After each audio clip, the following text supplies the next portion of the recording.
OEA, Organização dos Estados Americanos, se mobiliza para produzir um relatório contra as autoridades jurídicas do Brasil, o que pode gerar, principalmente vindos do governo americano, uma série de sanções do Trump e seus parceiros políticos, como por exemplo Elon Musk.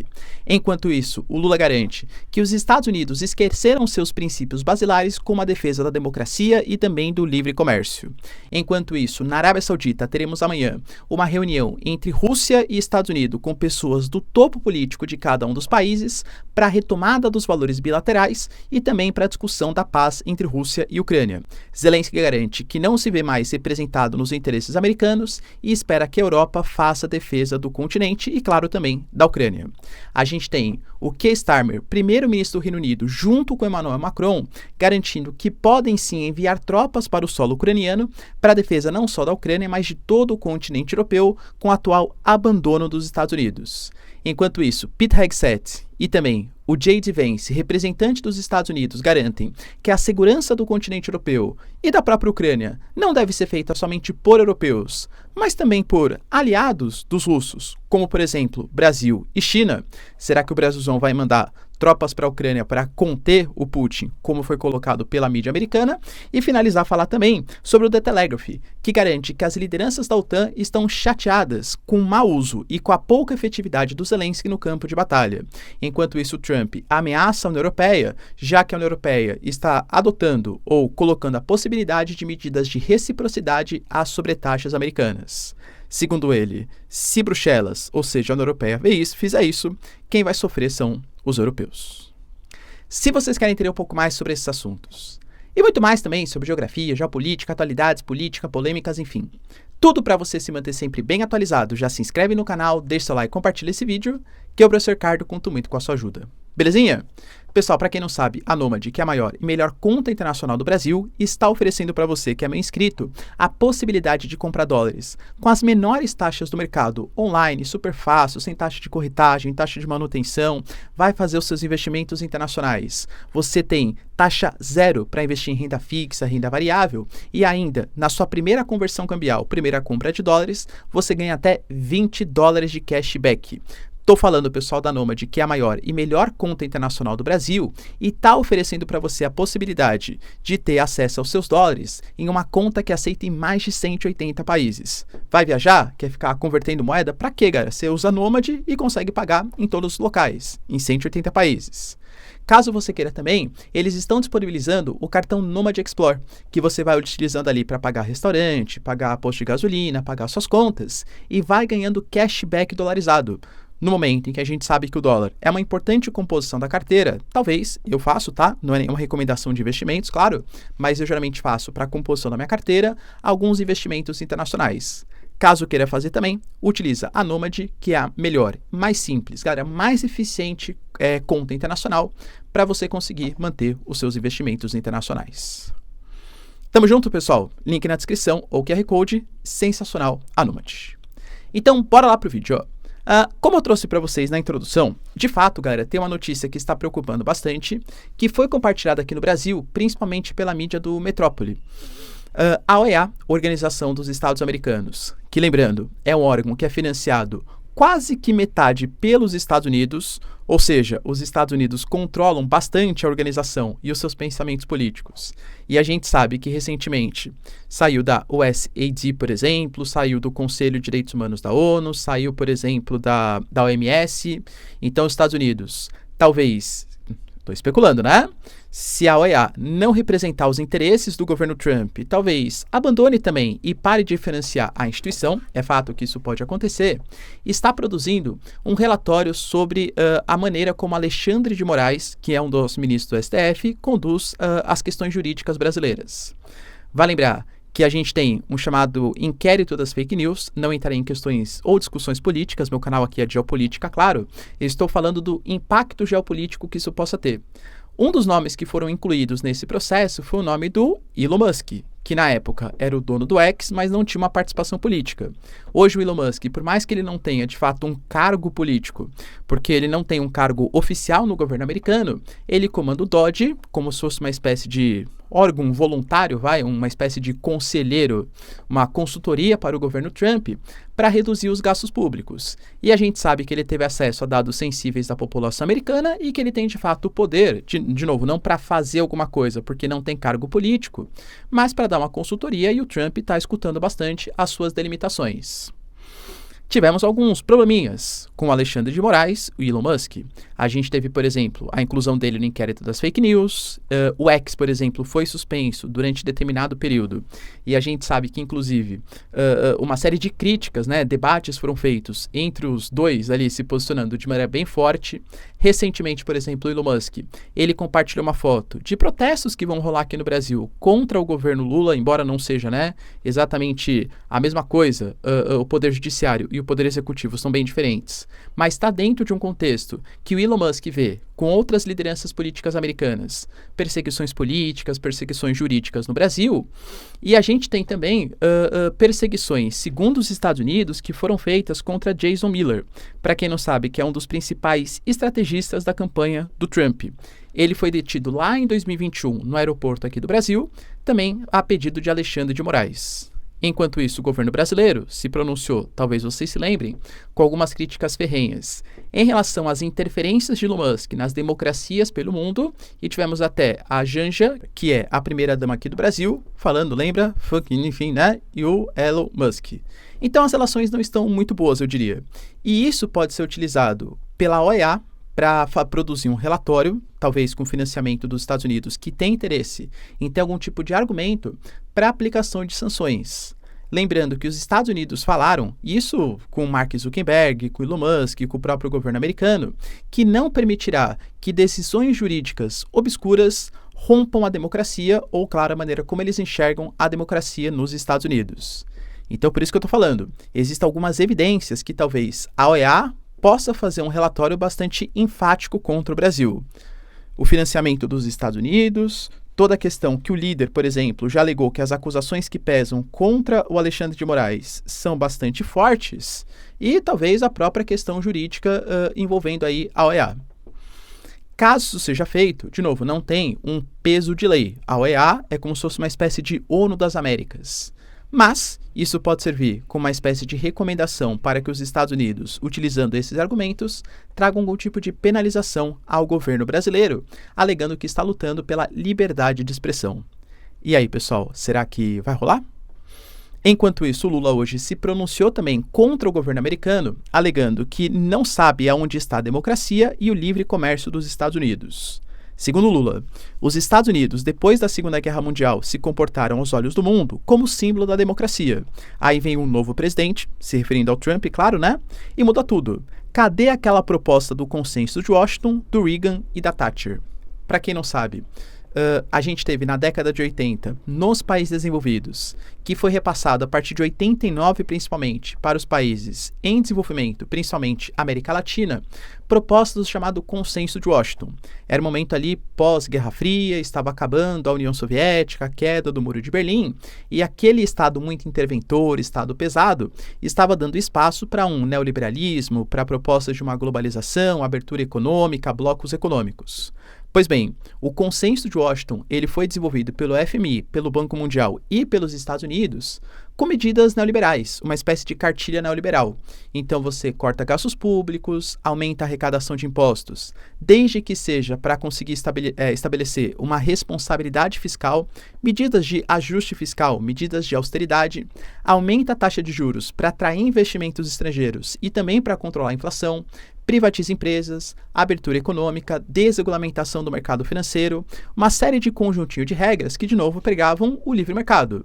Só que agora, os Estados Unidos estão agindo um pouco na contramão disso, pelo menos segundo a visão, claro, do Brasil. O Brasil coloca que hoje, com as taxas anunciadas pelo Trump, o que ele está querendo promover é exatamente uma falta de livre comércio, ao contrário do que o Reagan e a Thatcher pregavam naquele contexto histórico. Os Estados Unidos, já falei para vocês, alegam que não, e alegam que são somente medidas de reciprocidade. Então, países que reduzirem as suas barreiras alfandegárias, os americanos também reduzirão e vice-versa. Vale lembrar também que o Brasil alega que a gente tem uma condição específica ou especial na OMC, visto que o Brasil não é um país desenvolvido. Então, a gente pode aplicar algumas sobretaxas a mais do que Itália, França e até os Estados Unidos, pela nossa condição de país emergente. Enquanto isso, cara, tivemos também a confirmação por parte do Kremlin que, de fato, amanhã, na terça-feira, teremos um encontro na Arábia Saudita, muito possivelmente em Riad, que é a capital do país. Esse encontro vai ser com pessoas, não vai ser o Putin e o Trump, pelo menos não por enquanto. Eles prometem fazer uma reunião no futuro próximo e, muito possivelmente, as primeiras negociações, o precursor desse encontro entre o Trump e o Putin será agora, essa reunião de amanhã. Vai participar, por exemplo, o Sergei Lavrov, teremos a participação do Marco Rubio, a participação, por exemplo, do Mike Waltz, também representante dos Estados Unidos, que são pessoas super importantes.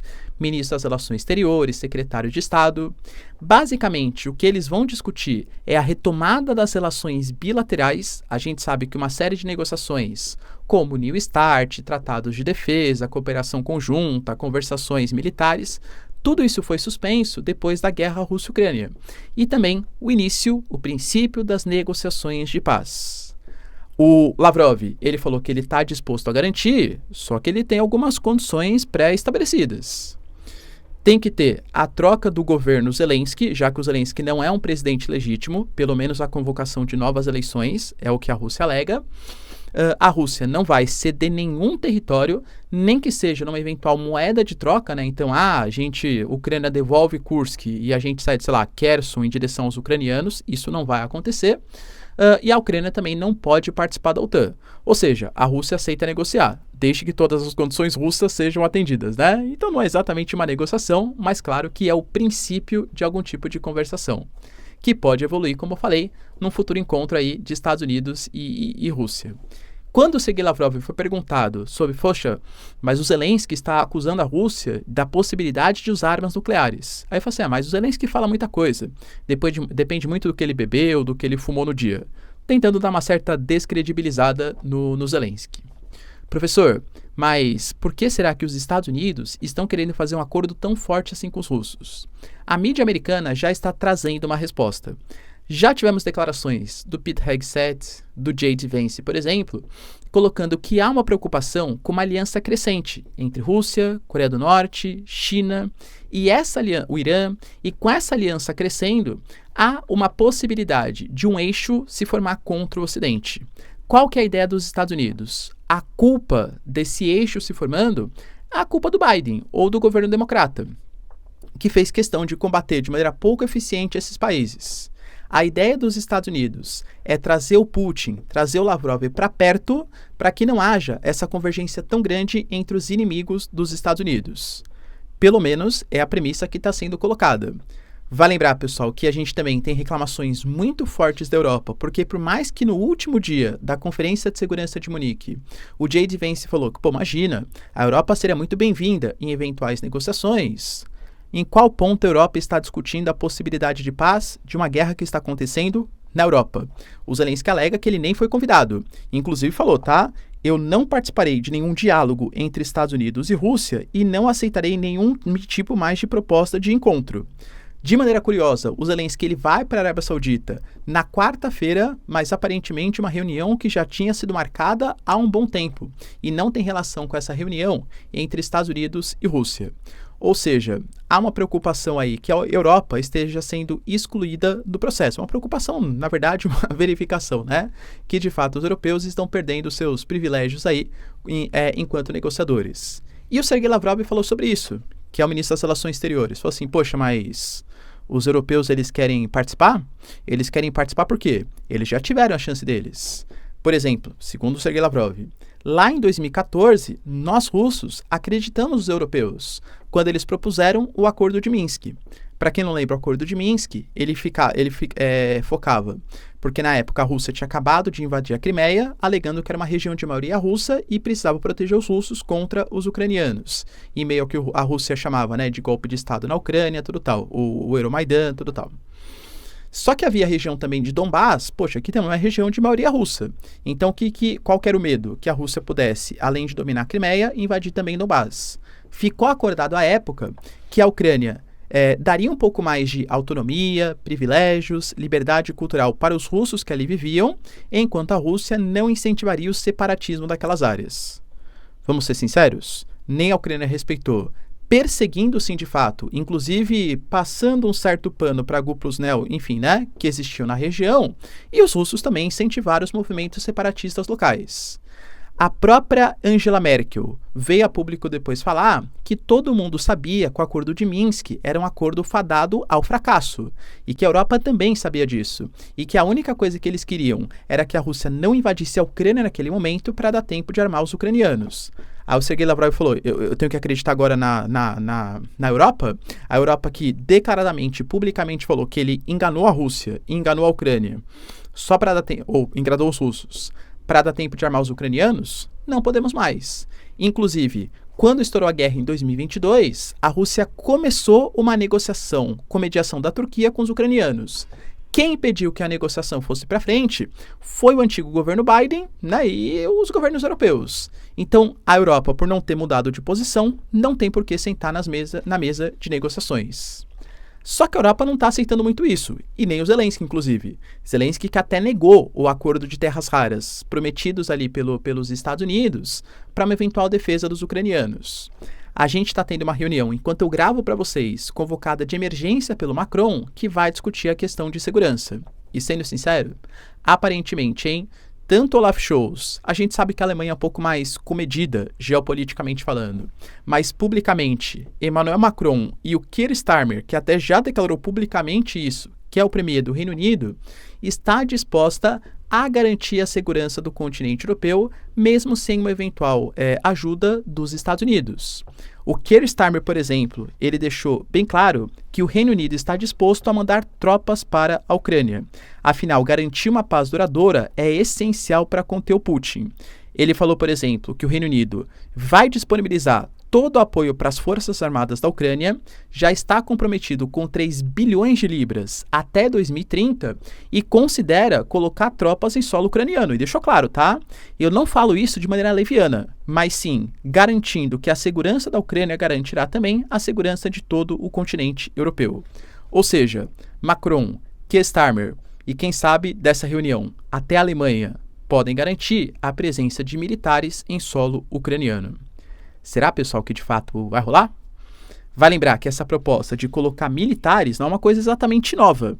O próprio Estados Unidos já tinha colocado, são as fontes, colocando o pensamento do Keith Kellogg, general, que foi nomeado para estabelecer a paz entre Rússia e Ucrânia, que seria necessário, depois que a Rússia consolidasse algumas posições, os territórios que foram invadidos, ocupados, a criação de uma zona tampão. E lembra que os Estados Unidos falava, eu, Estados Unidos, não posso ficar me comprometendo em defender a Europa. Defendam-se vocês. Os Estados Unidos está preocupado com as próprias fronteiras e também com as fronteiras do Índico-Pacífico, levando em consideração os chineses, claro, tá? E aí, a gente teve o Pete Hegseth, por exemplo, colocando que o acordo deve ser apoiado por forças europeias e não europeias, o acordo entre Rússia e Ucrânia, e que o J.D. Vance, também vice-presidente, colocando que as forças europeias só terão muito menos força para dissuadir o Putin do que possíveis coalizões internacionais.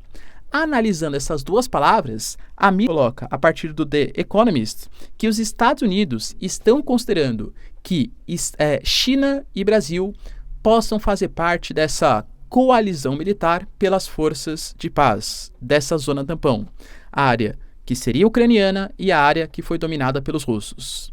Não sabe-se qual é a distância dessa zona tampão, quantos militares são necessários, quanto tempo eles ficariam naquelas posições, mas é fato que o Brasil tem uma certa experiência. Por exemplo, com o MINUSTAH, o plano de paz no Haiti, que tem lá os seus problemas, convenhamos, né? Mas que o Brasil até na época fez, não só para conter a guerra civil do Haiti, mas também buscando uma cadeira do Conselho de Segurança Permanente da ONU, que é uma coisa que o Brasil ainda quer. Será que o Brasil enviar militares para fazer essa garantia dessa zona de paz junto com os chineses que já estão no Conselho de Segurança não seria um bom caminho para mostrar que o Brasil é capaz? Pode ser. Então o Brasil está sendo cogitado para mandar tropas. Qual que é o pensamento dos Estados Unidos, segundo o The Economist? É que se a Rússia perceber que só existem militares opositores, ou seja, militares da União Europeia, ou o Reino Unido, que não é a União Europeia, mas está na Europa, né? Então, militares alemães, militares franceses, militares britânicos, a Rússia pode se sentir acuada. Agora, e até eventualmente entrar algum tipo de conflito, coisa que valha. Mas se forem colocados militares chineses ou militares brasileiros, sendo que os dois países têm uma relação muito melhor que a Rússia do que os países europeus, a Rússia não se sentiria tentada a fazer algum tipo de ataque, ou teria muito menos chance de algum tipo de confronto militar entre a zona tampão e os militares russos. Será, pessoal, que o Brasilzão vai ser mandado, então, para coibir o avanço do Putin na Ucrânia e no continente europeu? Deixa aí nos comentários. Para finalizar, pessoal, tivemos também o The Telegraph colocando que a OTAN está um pouco chateada com a maneira como a Ucrânia está lidando com os equipamentos no campo de batalha.